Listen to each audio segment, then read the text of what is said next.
ہمارے نبی نے کم کھایا اور کتنی زوجہ کی آپ کی ایک وقت میں 9.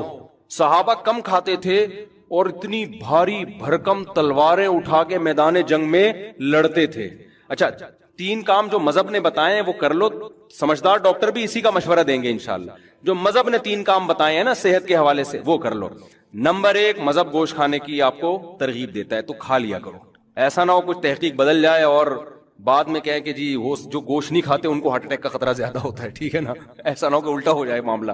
تو جو کھا رہے ہو تو اپنی ذمہ داری پہ مر جاؤ, کوئی مسئلہ نہیں ہے. تو پہلی بات گوشت نہ چھوڑو. دوسری بات آپ نے کیا کرنا ہے, ہمارے نبی صلی اللہ علیہ وسلم زیادہ کھایا کرتے تھے یا زیادہ کھانے کی ترغیب دی ہے یا بھوکا رہنے کی ترغیب دی ہے؟ کم کھانے کی نہیں, بھوکا رہنے کی. کم کھانا تو بہت کم کھانے کا مطلب کھائیں. ہمارے نبی کی جو سیرت ہے وہ ہے اے اللہ ایک وقت کھانے کو ملے تو شکر ادا کروں اور ایک وقت بھوکا رہوں میں تو صبر کروں میں. سمجھتے ہو کہ نہیں سمجھتے؟ اور آپ صلی اللہ علیہ وسلم نے فرمایا, میری امت میں, جو حدیث کا مفہوم میں اپنے الفاظ میں بیان کر رہا ہوں, آپ نے فرمایا خیر القرون قرنی ثم الذین یلونہم ثم الذین یلونہم, سب سے بہتر میرا زمانہ ہے, پھر اس کے بعد والا, پھر اس کے بعد والا. پھر آپ نے فرمایا یفش الکذب, جھوٹ پھیل جائے گا, یعنی برائی آنا شروع. اور انہی برائیوں میں آپ نے بتایا کہ جھوٹی گواہیاں, اور انہی میں آپ نے بتایا کہ لوگ زیادہ کھانا شروع کر دیں گے. یہ نہیں فرمایا کہ حرام کھانا شروع کر دیں گے, نا نا نا نا, حلال کھائیں گے مگر زیادہ. تو زیادہ کھانے کو بھی کس میں شامل کیا جا رہا ہے؟ برائی میں شامل کیا جا رہا ہے. یعنی امت اتنی بری ہو جائے گی خوب کھانا شروع کر دے گی, کھانا بہت کھائے گی. نہیں آ رہی بات میرا. تو کم کھانے کی ترغیب ہے, کم کھانے کی ترغیب ہے. اتنی ترغیبات ہے نا کم کھانے کی کہ ہمیں تو اپنے بارے میں ایسا لگتا ہے کہ یار پتہ نہیں ہمارا ہوگا کیا. نہیں اگر ہم پیغمبر صلی اللہ علیہ وسلم سے قیامت کے دن ملے اور اپنے پراٹھوں کے, ہم نے کسی نے بتا دیا کہ یہ 2 پراٹھے صبح ناشتے میں کھایا کرتے تھے, تو امید تو ہے کہ انشاءاللہ ان چیزوں پہ پکڑ نہیں ہوگی. یہ ترغیبی چیزیں, کوئی واجب حکم نہیں ہے. لیکن ہم جائیں گے کہاں؟ تو ہم بہت کھاتے ہیں بھائی, بہت کھاتے ہیں.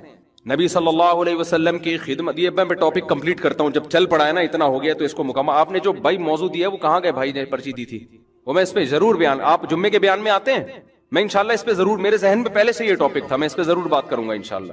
تو خوب سمجھ لو. دیکھو نبی صلی اللہ علیہ, ابھی صحت کی بات چلی ہے نا, تو اکارڈنگ ٹو اسلام کیا کہتا ہے اس بارے میں, وہ چند چیزیں نوٹ کر لو تو وہ آپ کو زندگی پر فائدہ پہنچائیں گی.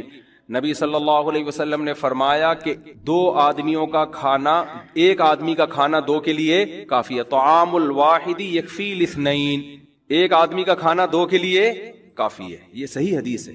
جتنے میں 2 آدمی, ایک آدمی سیر ہوتا ہے نا, اس میں اصل میں 2 کے لیے کافی کا کیا مطلب, سیر تو نہیں ہوتے, لیکن جتنی آپ کو انرجی چاہیے, جتنا آپ کو زندہ رہنے کے لیے, ایک مناسب لائف گزارنے کے لیے جتنی خوراک چاہیے, تو جتنا ایک آدمی کھا رہا ہے وہ کتنے کھانا شروع کر دیں, 2 کھانا شروع کر دیں تو وہ کافی ہو جائیں گے آپ. اور ہمارے ہاں جتنا ایک کھاتا ہے, جتنا ایک کو کی خوراک ہے تو وہ 2 کی کھاتا ہے. وہ اس حدیث پہ کیسے عمل کر رہا ہے؟ الٹا. جتنا ایک میں سیر ہو جاتا ہے نا, حدیث تو کہہ رہے ہیں تم ایک میں جتنا پیٹ بھر جاتا ہے تو آدھے میں اس کا آدھا کر دو. اور میں آپ کو بتاؤں جب آپ آدھا کرو گے نا, پھر جو آپ گوشت کی یخنی پیو گے, او ہو, جو ہمارے نبی نے یوم نہر میں, مزہ آئے گا آپ کو. صحیح ہے نا, مزہ آئے گا, مزہ آئے گا. تو آدھا کر لو اس کو. اور نبی صلی اللہ علیہ وسلم کی خدمت میں ایک کافر آیا, آپ صلی اللہ علیہ وسلم اکرام کرتے تھے چاہے مسلم ہو غیر مسلم. آپ صلی اللہ علیہ وسلم نے اس کو دودھ پلایا. ہمارے ہاں دودھ پیا جاتا ہے ناشتہ کرنے کے بعد, 2 پراٹھے کھانے کے بعد, پھر آپ 1 گلاس دودھ پیتے ہیں اور کہتے ہیں کہ کیلشیم ملے گا, فیٹ ملے گا. کچھ بھی نہیں ملے گا اس سے, ٹھیک ہے, کہ اس کے کھانچے کہیں ہیں ہی نہیں جہاں جا کے یہ فٹ.